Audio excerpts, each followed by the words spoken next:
Salam geospasial. Bincang-bincang kali ini dengan tema tantangan dan kebijakan pemetaan informasi geospasial kelautan. Indonesia merupakan negara maritim dan negara kepulauan terbesar dengan potensi sumber daya alam laut yang beragam dan sangat berlimpah.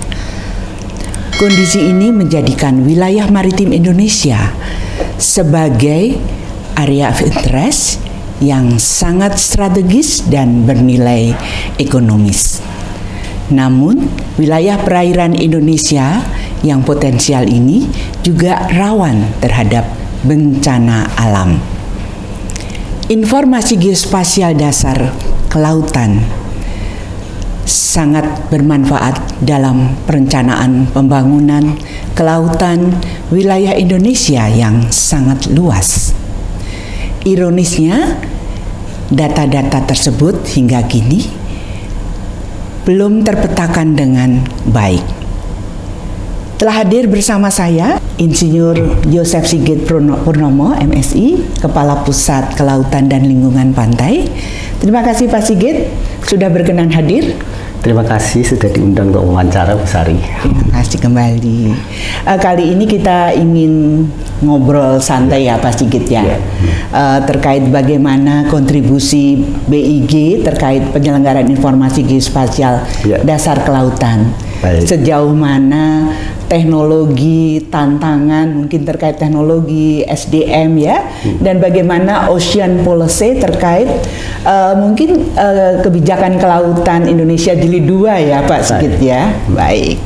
Pak Sigit, saya tahu persis Pak Sigit ini sudah cukup lama, mungkin 30 tahun bekerja di BIG maupun Bagus Surtanal, pastinya sudah banyak makan asam garam ya, terkait apalagi dengan pemetaan kelautan. Dan Anda saat ini masih diberikan amanat sebagai Kepala Pusat Kelautan dan Lingkungan Pantai. Boleh dijelaskan scope of work dari PKLP ini, Pak Sigit? Silakan. Baik, Bu Sari. Pusat Pemetaan Kelautan Lingkungan Pantai memiliki tugas utama adalah penyediaan informasi geospasial dasar laut dan pantai.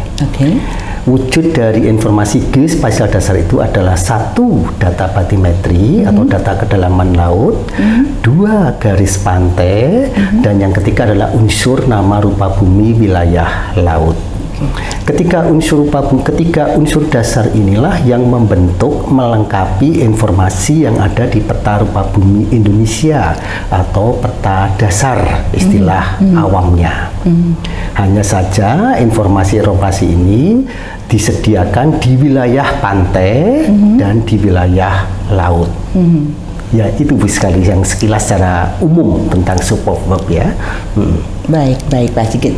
Kalau dulu istilahnya kita masih mengenal ada peta lingkungan laut nasional, peta lingkungan pantai Indonesia ya Pak Sigit ya. Mungkin setelah dengan adanya perubahan paradigma baru, nah itu jadi ada perubahan tampilan. Tapi saya ingin men-trace dulu sejauh mana capaian dari peta LLN dan LPI capaiannya ya. Karena kan memang Bagus Surtanal dulu tuh sudah memulainya cukup lama. Mungkin Pak Sigit. Ya, jadi wilayah laut Republik Indonesia dipetakan dalam format peta LPI pada 1:10.000 itu mencapai 30% kurang lebih, tetapi hanya sebanyak 300 NLP nomor lembar peta di wilayah tertentu ya yang memiliki aktivitas perekonomian atau pertumbuhan ekonomi yang tinggi.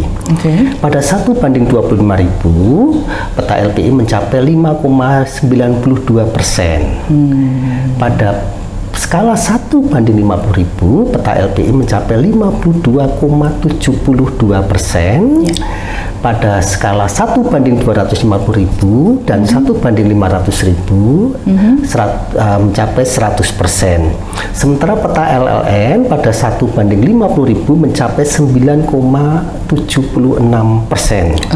Dan pada skala 1:250.000 100%, dan pada 1:500.000 juga sudah 100%. Itu tentu capaian dalam jangka panjang untuk pemetaan wilayah laut dari aspek atau dalam format peta LPI, lingkungan pantai Indonesia dan lingkungan laut nasional. Betul. Karena memang sudah sejak tahun 90-an ya, Bako Sortana itu sudah memulai memetakan wilayah laut kita yang praktis 70% wilayah Indonesia itu adalah laut ya. 2/3 wilayahnya, jadi sangat-sangat luas. Nah, kalau tadi disampaikan peta LLN itu sudah selesai 500.000 dan 250.000. Yang mungkin yang skala lebih besar ya sepertinya ya Pak Sigit untuk LPI ya. Nah, biasanya kalau wilayah LPI itu sampai kedalaman berapa Pak Sigit dari garis pantai? Peta LPI itu area lautnya sampai pada jarak kurang lebih 7 km atau dari kedalaman 200 meter. Jadi bisa diukur dari jarak secara horizontal garis pantai atau dari kedalaman sampai 200 meter. Di area itulah aktivitas penduduk, aktivitas perekonomian masih dilakukan oleh masyarakat atau populasi yang ada di wilayah pantai. Makanya peta LPI kelihatan dalam memetakannya itu tidak secara sistematis tapi sporadis ya, saya lihat ya, Pak Sigit ya. Dan itu tadi disampaikan pada area-area yang memang banyak aktivitas penduduk. Jadi kalau wilayah-wilayah yang mungkin jauh dari aktivitas manusia mungkin sementara bukan prioritas utama ya Pak Sigit ya. Baik. Nah, kita belakangan ini cukup dihebohkan dengan adanya Omnibus Law ya, dan akhirnya sudah disahkan dengan adanya Undang-Undang Cipta Kerja. Nah, pastinya sebagai dampaknya ada juga berimplikasi kepada Undang-Undang Informasi Geospasial ya Pak Sigit. Nah, itu sejauh mana itu Pak Sigit dampaknya, terutama terkait penyelenggaraan IGD ya Pak Sigit? Terkait dengan amandemen Undang-Undang Nomor 4 Tahun 2011 dengan Undang-Undang Cipta Kerja Nomor 20 Tahun 2020 ya, yang kemudian diturunkan dalam PP Nomor 45 Tahun 2021.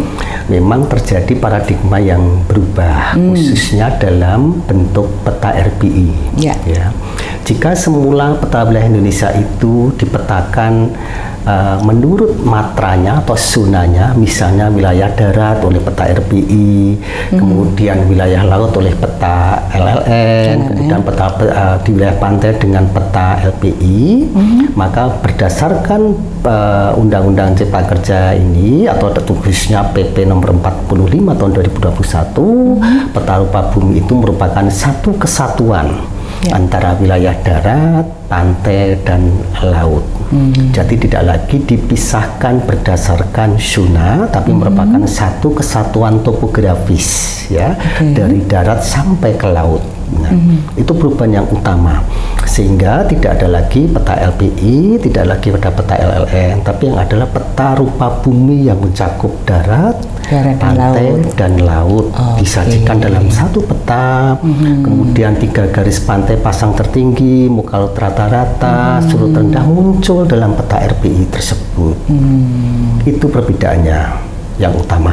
Dan kemudian data batimetri itu juga akan ditambahkan pada peta RPI tersebut. Jadi secara pembuatan mungkin bisa lebih efisien menurut saya ya Pak Sigit ya. Tentunya itu menghemat dari sisi waktu, dari budgeting juga ya Pak Sigit, karena sudah diintegrasikan dalam satu peta RPI. Jadi peta LPI LLN tidak dibuat lagi ya. Tapikah masih dibuat peta dalam bentuk hard copy atau semuanya sudah dalam era digital ini Pak Sigit? Jadi semua penyajian informasi geospasial utamanya dalam bentuk digital. Oke. Karena memang dengan digital inilah setiap perubahan akan cepat lebih dimutakhirkan. Apalagi memang sekarang penggunaan dalam bentuk hard copy sudah cenderung menurun, out of date, dan update. Kemudian kalaupun dicetak juga akan membebani gudang BIG, dan orang juga jarang membeli dalam bentuk cetak ya.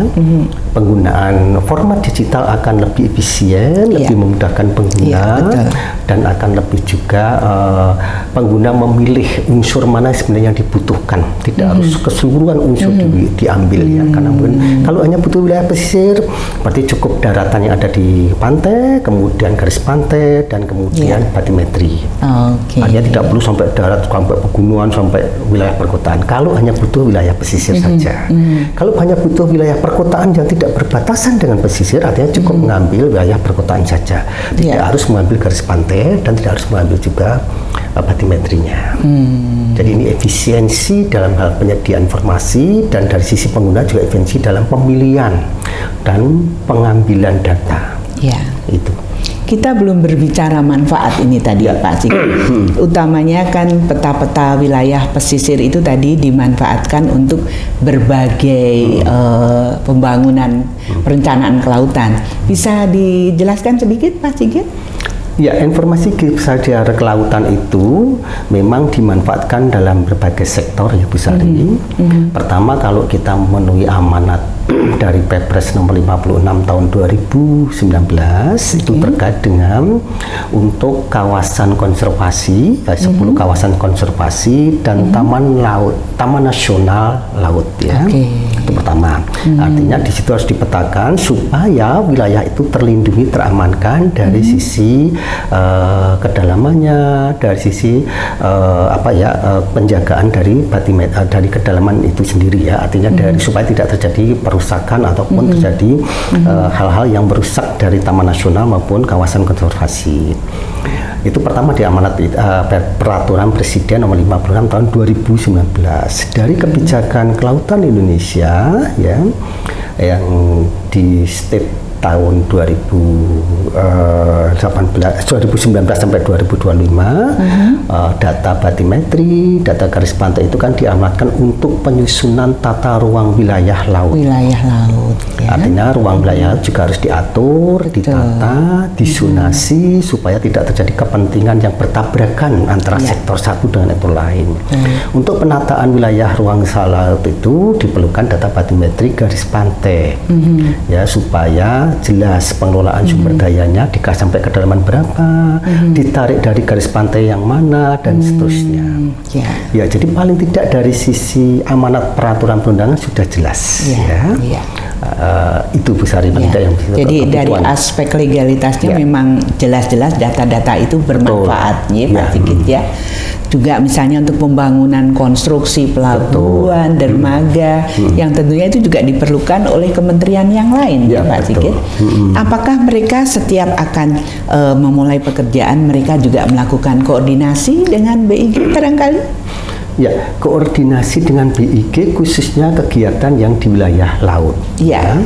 Artinya seperti Kementerian Perhubungan khususnya Ditjen Perhubungan Laut memiliki koordinasi dengan BIG, khususnya ketika menanyakan atau berkoordinasi tentang apakah tersedia data batimetri di wilayah itu. Ya. Kemudian KKP ya dalam rangka zonasi wilayah laut, wilayah pesisir juga berkoordinasi bahkan menggunakan data BIG, baik dari garis pantai maupun dari data batimetrinya. ATR BPN juga menggunakan data BIG khususnya garis pantai ya dalam rangka menata rencana tata ruang wilayahnya. Ya, jadi banyak hal yang memang kementerian lembaga itu berkoordinasi khususnya dalam hal penggunaan data dan informasi geospasial dasar pantai dan laut. Jadi ini sesuai sudah dengan amanat Undang-Undang IG, satu-satunya penyelenggara informasi geospasial dasar kelautan ya memang tanggung jawabnya kita ya, Pak Betul. Sigit ya, BIG. Baik, ini tadi sudah cerita sedikit mengenai peta RBI. Sekarang yang eksis adalah peta RBI ya, tampilan untuk saat ini. Kemudian manfaatnya. Nah, saya yang kepingin tahu bagaimana akuisisi untuk penyelenggaraan data-data informasi geospasial tadi disebutkan. Data batimetri, data garis pantai ya, atau yang lain itu seperti apa Pak Sigit? Ya, teknologi untuk akuisisi data batimetri maupun untuk keperluan data garis pantai memang berkembang. Ya. Jika dulu teknologinya teknologi yang benar-benar surveying, artinya orang berjalan menyusuri pantai untuk data garis pantai. Itu masih teristris ya waktu itu ya, Pak Sigit ya. Artinya benar-benar mengandalkan tenaga manusia untuk surveying dengan menggunakan GNS. Betul. Ya. Nah, kemudian batimetri full menggunakan SBS atau multi beam, single beam, dan multi beam, single beam, echo sounder dan multi beam echo sounder. Maka sekarang mulai ada penggunaan UAV ya, atau pesawat nirawak ya, yang dapat memotret sebagian wilayah darat dan sebagian wilayah laut. Jadi ya. sekaligus ya terbangnya ya, dengan teknologi yang disebut structure from motion atau ya arti SFM ya, struktur from motion, artinya memotret dari pergerakan pesawat nirawak itu. Nah, kemudian di teknologi batimetri tentu kita mengenal ada SDB, Satellite Derived Batimetry, yang menggunakan citra Sentinel-2 sehingga dapat menghasilkan beberapa atau yang memberikan informasi kedalaman batimetri dari citra satelit ya. Itu sampai kedalaman berapa Pak? Sampai kedalaman 20 meter itu masih dapat dipercaya. Iya. Nah, SDB ini tentu dalam rangka merapatkan data batimetri yang tidak dapat disurvei dengan SBS ya atau MBS ya. Artinya ketika memang survei tidak bisa mendekati pantai, maka penggunaan SDB menjadi sangat efisien, sangat efektif karena bisa merapatkan data tersebut. Nah, hal tentu ini kemajuan teknologi yang membantu percepatan penyediaan informasi geospasial dasar ke laut dan pantai. Ya, jadi kalau saya boleh review sedikit, konvensional tetap masih berjalan, ya. Tambahannya tadi ada drone di darat ataupun drone di laut. Tadi istilahnya apa, Pak Sigit? Ada SDB untuk merapatkan, tapi juga ada USV, Unmanned Surveying Vessel, seperti kapal tanpa awak, ya, yang dia mengukur kedalaman dan dikendalikan dengan remote. Ya, seperti UAV hanya di laut. Jadi kapal tetap mengikuti pergerakan dari dari pesawatnya itu ya, dari kapal tanpa awak, tanpa betul. Nah, itu sangat efisien untuk wilayah-wilayah yang agak tidak dimungkinkan dengan yang peralatan single beam tadi ya, Pak Sigit ya. Jadi kalau teknologinya luar biasa, nah tentu saja SDM-nya ini yang perlu ditingkatkan terus ya Pak Sigit, karena jangan sampai peralatannya maju tapi SDM-nya tidak kompetensinya tidak tidak di-upgrade. Nah, tadi berarti terkait konvensional, istilahnya apa Pak Sigit? Dengan penginderaan jauh atau apa kalau seperti itu? Yang tadi disampaikan SDB kita tetap prinsipnya adalah prinsip penginderaan jauh. Prinsip penginderaan jauhnya. Artinya kita mendapatkan data kedalaman dari citra satelit Sentinel-2. Data kedalaman. Jadi prinsip itu hanya itu ada di wilayah laut. Biasanya kan di darat penginderaan jauh itu. Nah, apakah ada istilahnya handicap, kelemahan dengan SDB itu, clarity airnya harus bagaimana Pak Sigit? Iya, jadi memang pertama ada keterbatasan sampai 20 meter ya kedalaman itu. Kedua, pemanfaatan data SDB juga harus dibarengi dengan data trainer ya, artinya data-data yang diukur langsung dengan survei. Sebab dia kan data satelit pasti perlu ada koreksi. Nah, data trainer ini yang nanti akan menjadi proses supaya data satelit ini juga memiliki ketelitian kearutan yang sesuai. Kalau dibandingkan dengan data hasil survei langsung. Karena bagaimanapun hasil survei itu paling akurat ya. Survei yang langsung menampak di bumi itu kan paling tepat. Kalau sudah pakai citra satelit, pakai pesawat, ada jarak itu pasti ada bergeser, ada deviasi. Berarti harus ada cross checknya ya Pak Sigit ya. Baik. Nah tadi Pak Sigit sudah nyinggung proses nih, saya jadi penasaran. Tentu saja di dalam memproses data, apakah ada data-data pendukung lainnya seperti data pasang surut atau data-data lain untuk memproses data itu Pak Sigit? Ya pasti ya, untuk bisa memperoleh informasi geospasial dasar terkait dengan kedalaman atau batimetri garis pantai, minimal itu data pasang surut menjadi kebutuhan utama. Ya, sebab bagaimanapun laut itu dinamis, dia bergelombang, sehingga yang dapat menggambarkan adalah model pasang surutnya. Ya, untuk kedalaman batimetri perlu koreksi data pasut. Untuk garis pantai menentukan 3 jenis garis pantai, di manakah letak pasang tertinggi, muka laut rata-rata atau pesurutnya juga memerlukan model pasut. Pasti. Jadi model pasut menjadi salah satu data atau model yang dibutuhkan dalam proses penyediaan informasi geospasial dasar dan laut. Selain data pasut, untuk penyediaan wilayah pesisir juga peta rupa bumi atau data darat ya. Itu jadi bagian penting yang menggambarkan misalnya wilayah pesisir atau wilayah pantai seperti apa landscape-nya. Itu besar. Jadi tentu saja tidak data pasut tidak harus PKLP sendiri betul. Yang mengamati ya, karena kita ada pusat PJKGG, pusat jaring kontrol geodesi ya.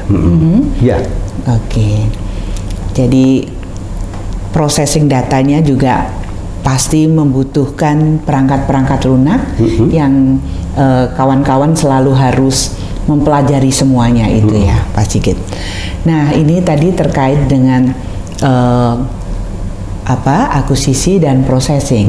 Nah kalau melihat wilayah Indonesia yang sangat-sangat luas ini, pastinya juga kalau hanya BIG ataupun Bagus Tertanam sendiri rasanya tidak mungkin ya Pak Sigit. Kita perlu komunitas hidrografi yang lain, atau harus kolaborasi seperti dengan Pushidros, dengan BPPT yang sekarang sudah menjadi BRIN ya. Nah, sejauh mana kolaborasi yang telah dilakukan Pak Sigit sehingga kita bisa mendapatkan data batimetri nasional itu? Ya, kolaborasi antar kementerian lembaga itu sudah terjalin lama ya Bu Sari ya. Mungkin mulai tahun 2011, 2012 sudah terlihat itu ya. Dalam bentuk kegiatan batimetri nasional. Data batimetri atau untuk wilayah laut Indonesia yang seluas 6.400 km persegi, itu data resmi yang dirilis oleh pemerintah Republik Indonesia oleh Menteri Kemenko Marves menunjukkan bahwa BIG tidak bisa bekerja sendirian. Demikian pula kementerian lembaga lain juga tidak bisa bekerja sendirian ya. Sehingga sinergitas antara BIG, BRIN, Pushidrosal, Kemenhub khususnya Ditjen Perhubungan Laut, KKP, ESDM itu menjadi bagian penting. Harus ya untuk melengkapi data wilayah laut. Mereka bekerja di wilayah yang lain, BIG di wilayah yang lain sehingga bisa dikompilasikan. Itu yang pertama. Bahkan sekarang BIG mulai merintis kerjasama dengan pihak swasta. Ya baru saja saya mengikuti ya sebulan yang lalu mungkin mengikuti rapat dengan Pertamina yang mengatakan di Pertamina itu banyak sekali data-data batimetri karena setiap kali akan eksplorasi eksplorasi pasti melakukan batimetri dan datanya juga berlimpah, tidak termanfaatkan. Iya. Nah, karena itu ke depan BIG bekerja sama melalui PPKS ya, karena memang ini kerjasama, perlu menjalin kerjasama yang lebih intens supaya data yang dikerjakan oleh swasta itu juga dapat masuk ke BIG untuk digunakan bersama. Minimal ada database-nya ya Pak Sigit ya. Tentu ini pintu yang masuk adalah pintu SKK Migas ya, itu karena kan memang itu dikoordinasikan di SKK Migas. Betul. Jadi memang benar memetakan wilayah laut tidak bisa bekerja sendirian. Iya. Prinsip sinergitas menjadi bagian sangat penting. Ya. Apalagi kan SKK Migas itu punya wilayah kerja minyak yang distribusinya luar biasa ya di seluruh Indonesia. Nah itu akan sangat bermanfaat sekali kalau kita bisa istilahnya mengkompilasi semua data-data itu sehingga bisa memperbaiki resolusi dari data batimetri nasional. Baik, jadi itu adalah salah satu strategi barangkali ya Pak Sigit.